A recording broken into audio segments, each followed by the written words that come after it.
Aloha and welcome to today's session, Essential Tips on Writing Resumes, Cover Letters, and Using LinkedIn.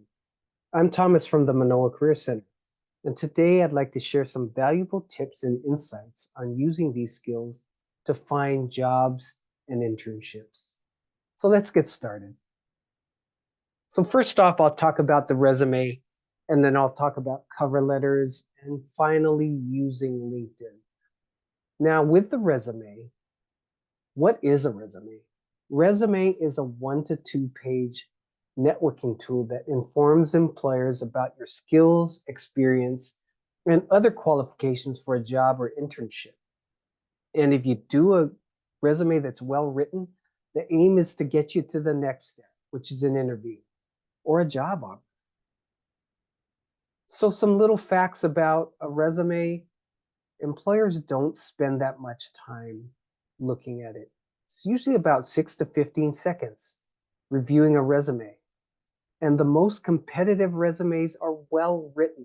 They're tailored for the position. That means that the experience and qualifications that you include on your resume are relevant to the requirements of the job. Make sure it's well organized, that you have all the really relevant information towards the top of your resume.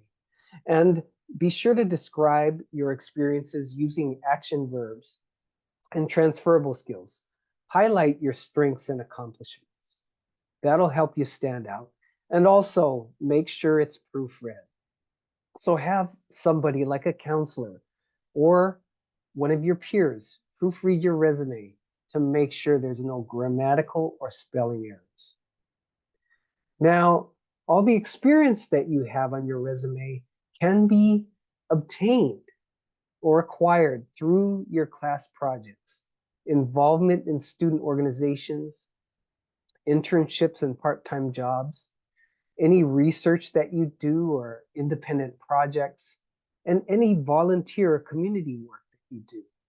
Also, if you're a leadership, if you have some leadership skills or leadership positions in student organizations or community organizations, those things are very valuable for your resume. So you want to make sure that you do a really thorough inventory of all these things that you've done and make sure that you include those in your resume wherever it's going to apply. Now, in terms of what goes into your resume in organizing your sections, first off, you could have an objective. An objective could be something as specific as the job that you seek or something broad like the industry or area where you're looking for an internship. So an objective is something that you might want to include and be flexible, be aware of how that can change depending on the type of job you're looking for. The next thing you want to have is the qualification highlights. Another way to describe this are your summary of your qualifications. These are things like your skills, experience, and knowledge and how they relate to the job. Education is next. You definitely want to have something about your education, your college major, your graduation date, the GPA that you have, any honors or awards, or even relevant classes that go in there. Experience is important. Again, this is something that you want to include that will show how you meet the qualifications. So we'll have some examples of experience. Also, any projects that you've done, anything that you've done that's sort of related to your studies or to the job, those things are relevant. Skills that you might have. These could be technical skills or languages that you speak, or they could be things that you, again, gain from your courses like communication skills, being detail oriented, being a team player. Also, activities that you get involved with. If you're involved with sports or things in the community organizations, those things give you a sense of leadership and teamwork, and it's important to include your activities.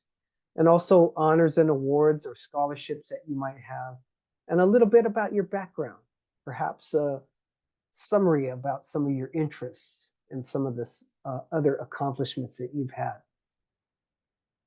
So first off, at the very top of your resume is a heading, and that will include your contact information. You'll want to center it, you'll want to boldface your name, and you'll want to include your address, your phone number, email, and if you use LinkedIn, you can shorten your URL and put that in as well. If you need more space, you could do it as in the second example where you have the address, phone number, and email on one line. And that allows you to have more space for you to include other things like your experience or a summary of qualifications. And if you're not comfortable putting your street address in there, you could just put city and state as in the last example. So now here's another option for you.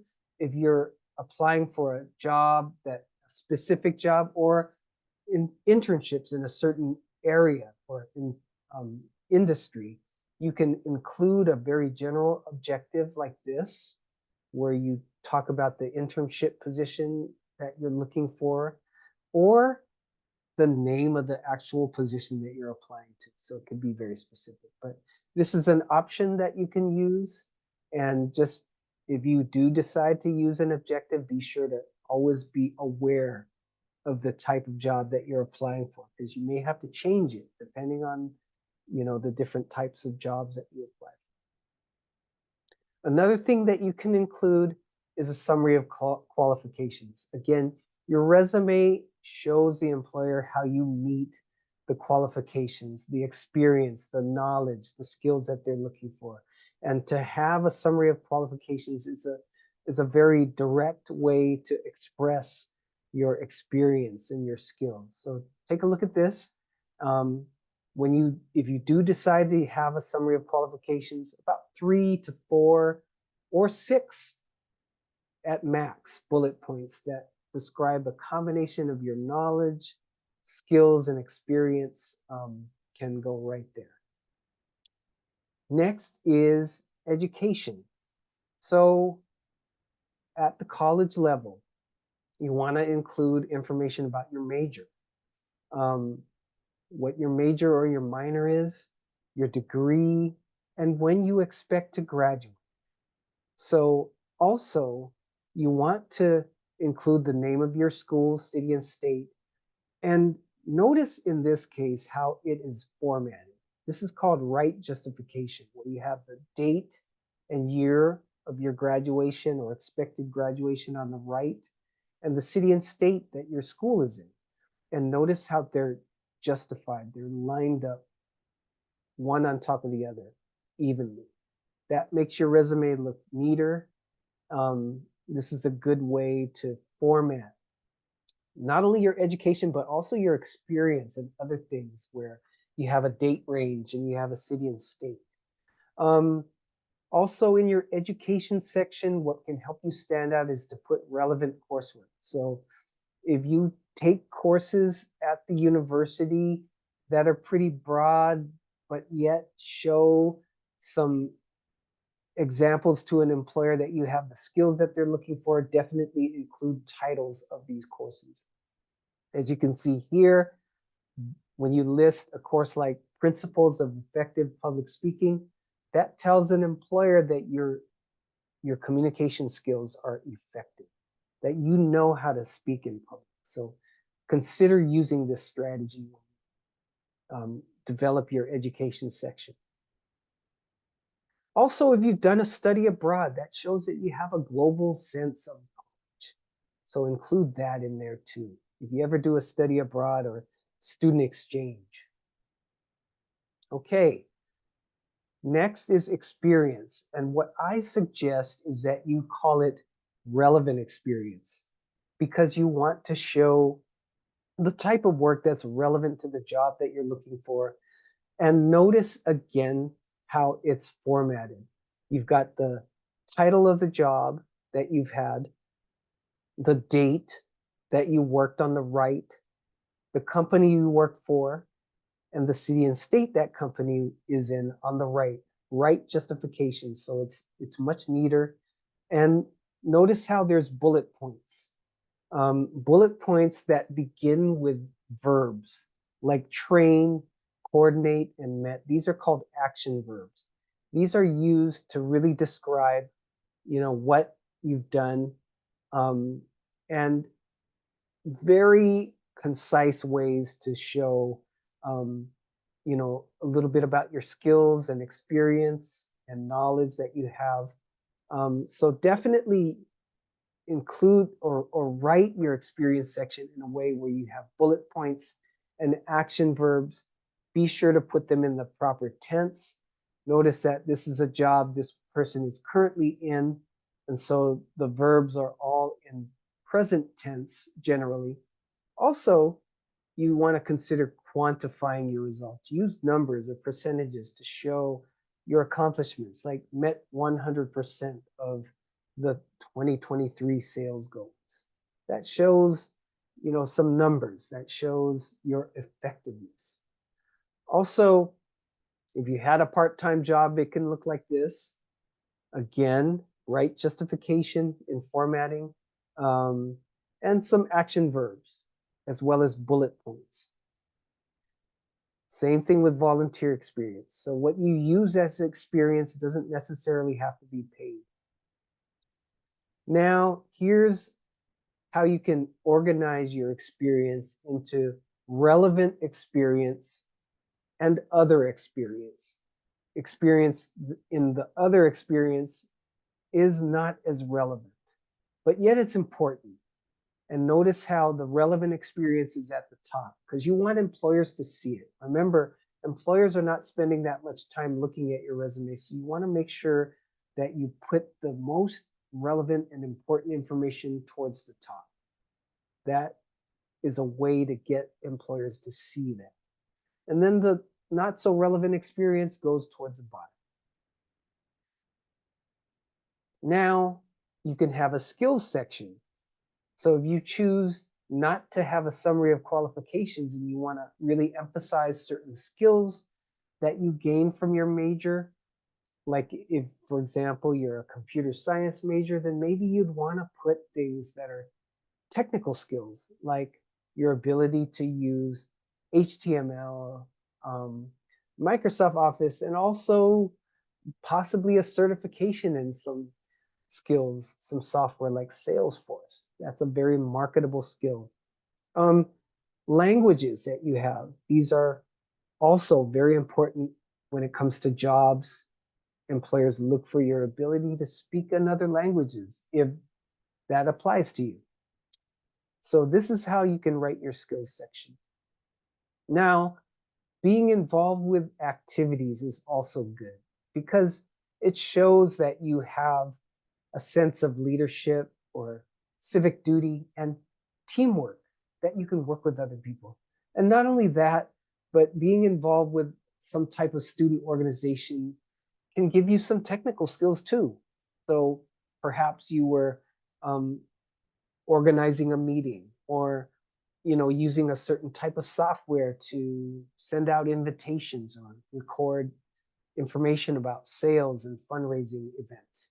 So, again, being involved in some type of community or extracurricular activity is also something that's valuable and that you should list on your resume. Now, it's possible that you might have many recognitions or honors. Definitely put those on your resume too.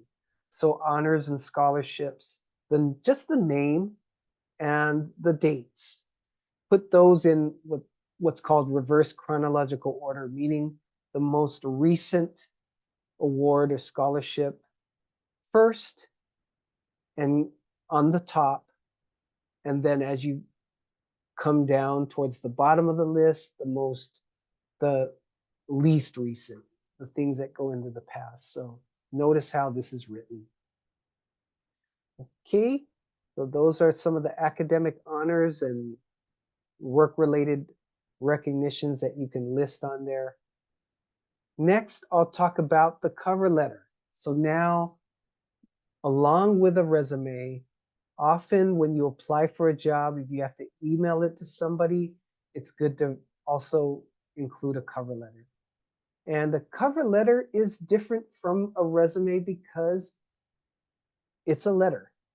So a little bit about that cover letter, it's something that you upload or email to an employer with your resume when you have a chance or when it's asked for.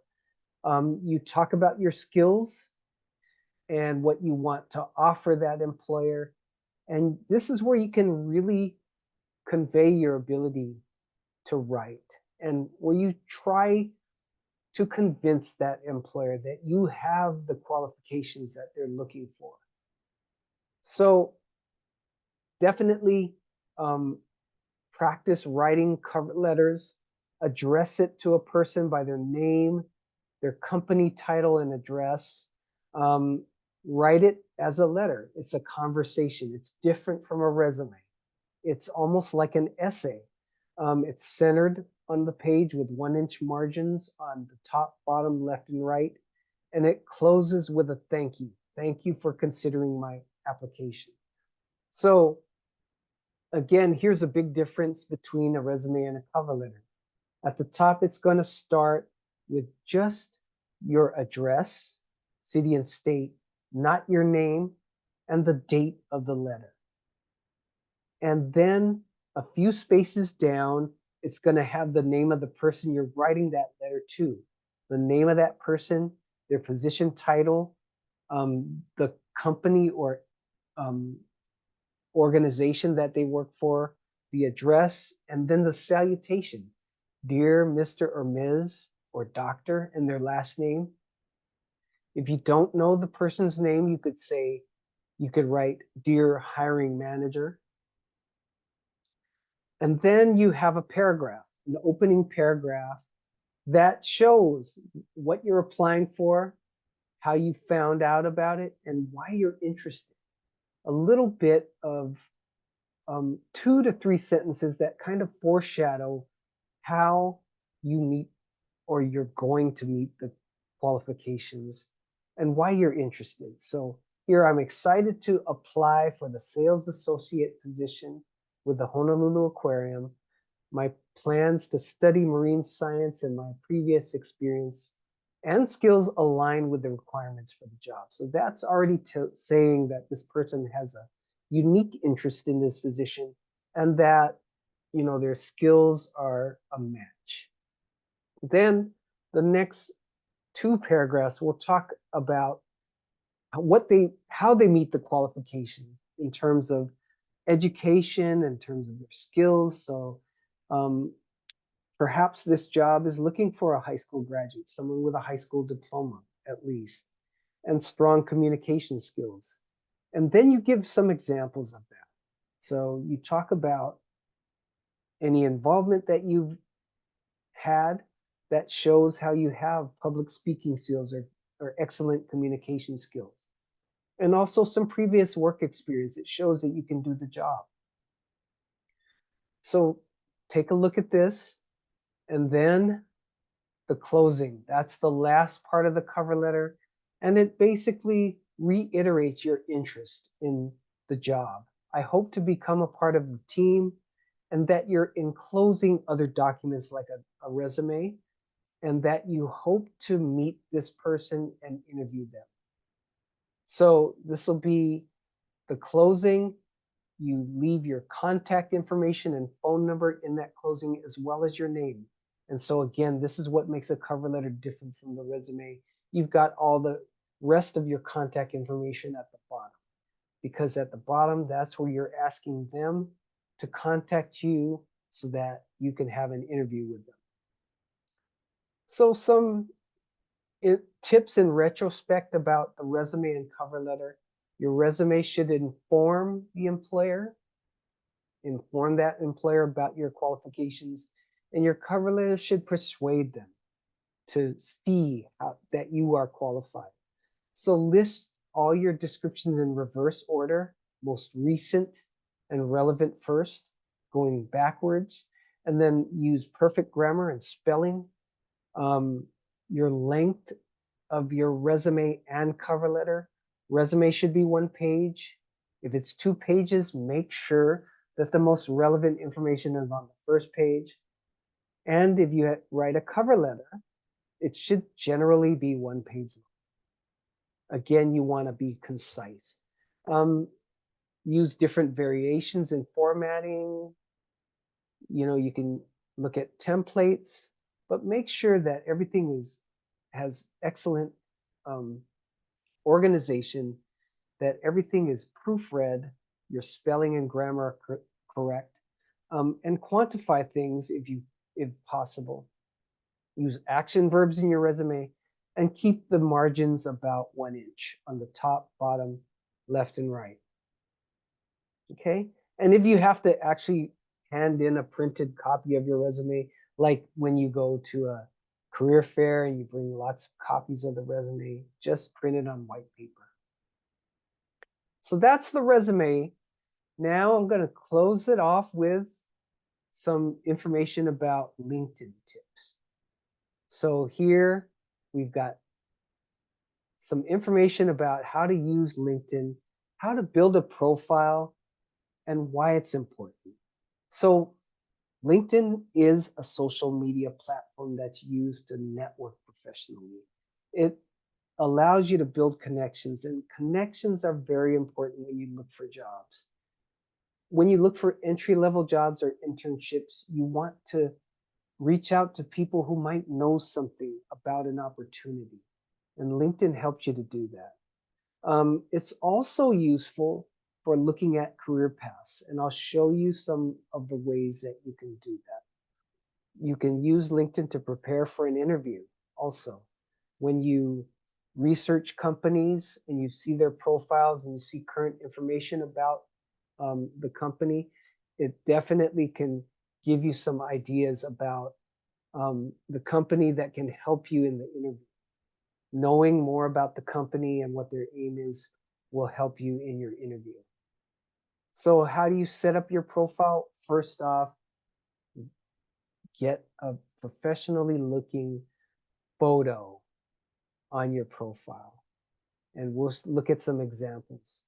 The other part that's important is to create a headline, a title for yourself. And we'll look at some samples of that. Also, it's important to have a summary. A summary is almost like a personal statement.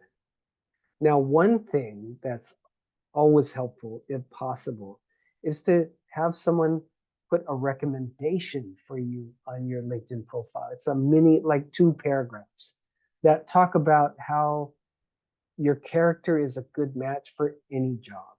So try to connect with people who could write good recommendations for you. That will help your profile really stand out. And like your resume, take an inventory of all the projects and experience that you have and put those on there. Another thing that helps is if you can follow different pages or groups. That helps you stay current with what's going on. Now, here's some examples of profile images and why it's important. You notice that they all have very professional attire.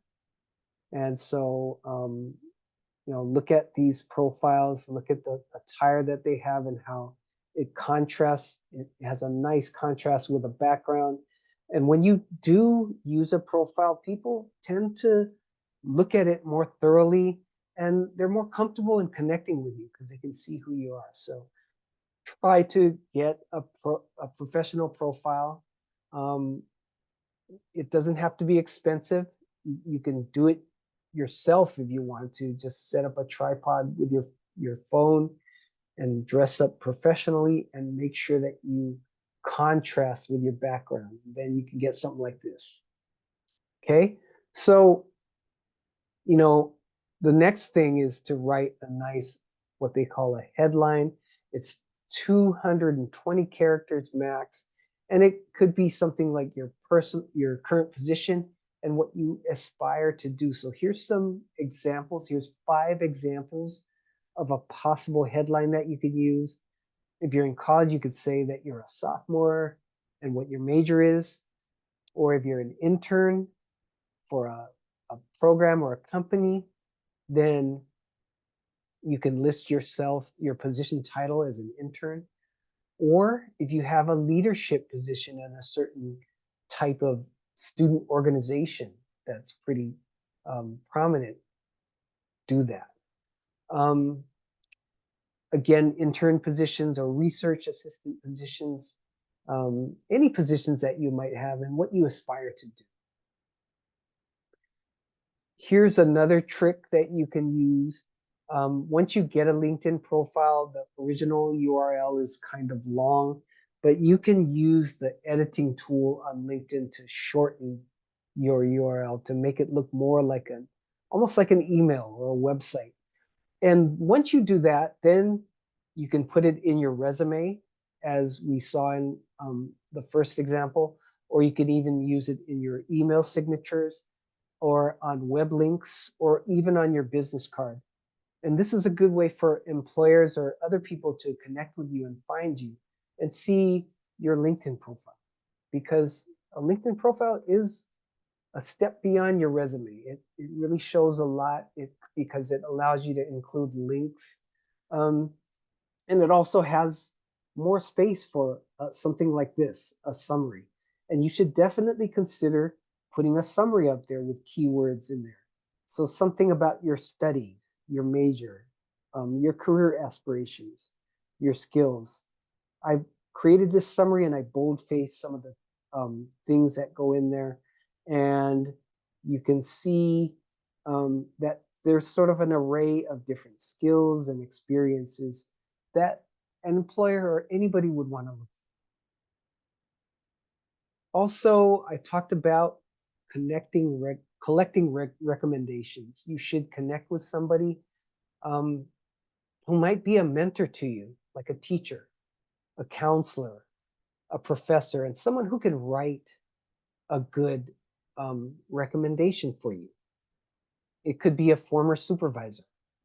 And when you have that on your resume, that's almost like having a nice letter of recommendation, and it really helps make your profile very attractive and stand out. And then employers would want to hire somebody with these types of things on their LinkedIn profiles. Other parts you can add, of course, are work experience, your education and volunteer experience, as well as any other accomplishments or web links. So here's a little snapshot of what an education section can look like, kind of like your resume. It's got the degree title, it's got the title of the university, and maybe a little bit about some activities. Here's how your experience can look. It almost can be just like the experience on your resume. You can use bullet points, and of course, it's going to have dates. LinkedIn has their own sort of format for that, where you can paste those in. So consider writing your experience section like this, and then any honors or awards that you might have, you can put that in there. And of course, it's always good to follow companies that you have an interest in, because then you get current information on these companies or personalities that might be posting some really interesting articles, and you can chime in on those. You can react or you can comment, and you never know, you might end up building up your network that way. And when you build up your networks, that's how you can find out about jobs.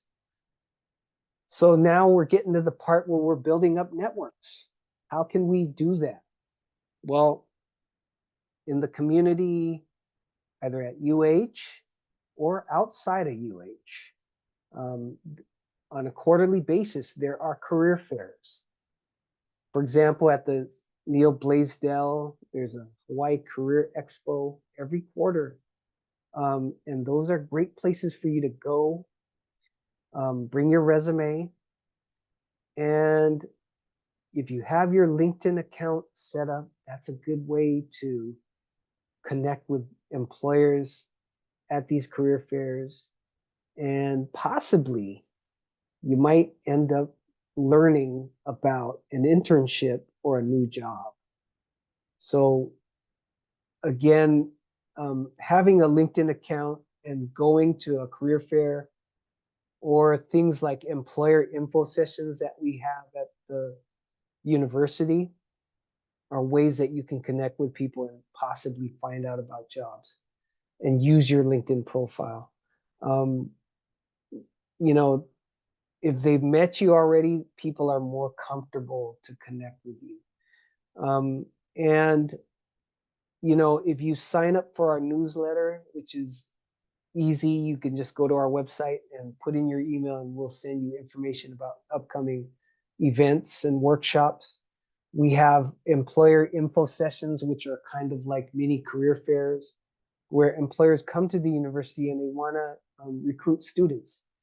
Go to those and bring your resume and let that representative know how to connect with you on LinkedIn. And definitely you'll make some good connections.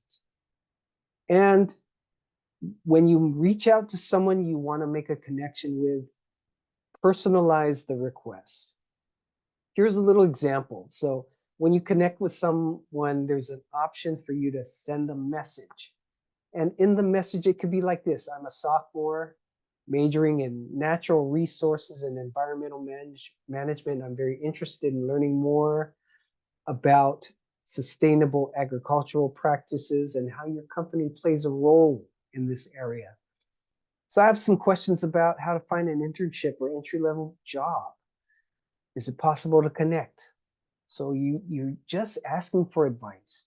And this is a good way to get connected. Or you could even add in there, I met you at the career fair. It was a pleasure to talk to you. And I want to know more about the company. So when you throw that in there, people will remember you. Now, here's another way to use LinkedIn. LinkedIn, in addition to having companies, LinkedIn also has university and college pages. And this is a good way for you to find out what to do with your degree. You can look up the University of Hawaii and then click on the alumni tab and then type in things like natural resources and environmental management. See all the NREM majors and what they're doing, where they intern, where they work. That can give you a very realistic and interesting idea about what to do with your degree. So use LinkedIn not just to connect, but also to explore career paths, to know what to do with your major. You can look for jobs. LinkedIn allows you to search for jobs. It is paired up with a company called Simply Hired, and it's just like Indeed. You can search for jobs on there. But the unique thing about LinkedIn is that if you have a profile and you search for jobs on LinkedIn, some of the jobs will only hire or will only allow people with LinkedIn profiles to apply. There's a feature called Easy Apply.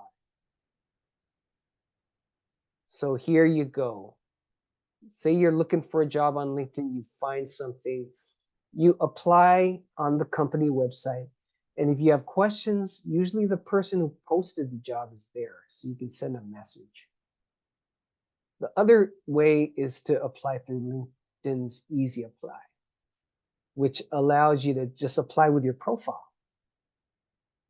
So some final tips about LinkedIn. You can include a professional looking profile picture.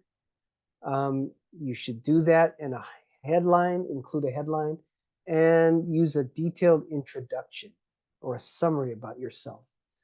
Include any projects that you have, get recommendations and join groups, and read news feeds. Also, research companies. So I thank you for your time. I am going to send the targeted resume and cover letter to the coordinator, and she'll be able to share that with you. In the meantime, if you have questions, feel free to email us, and you can look at our website as well. We are the Manoa Career Center, located on the UH Manoa campus in the Queen Liliuokalani Center for Student Services on the second floor. We're open all year round, Monday through Friday, 8 to 4. And we are accessible on email or phone. And again, take a look at our website. There's a lot of things on there, and you can sign up for our newsletter. So that said, all the best to you, and I thank you for your time.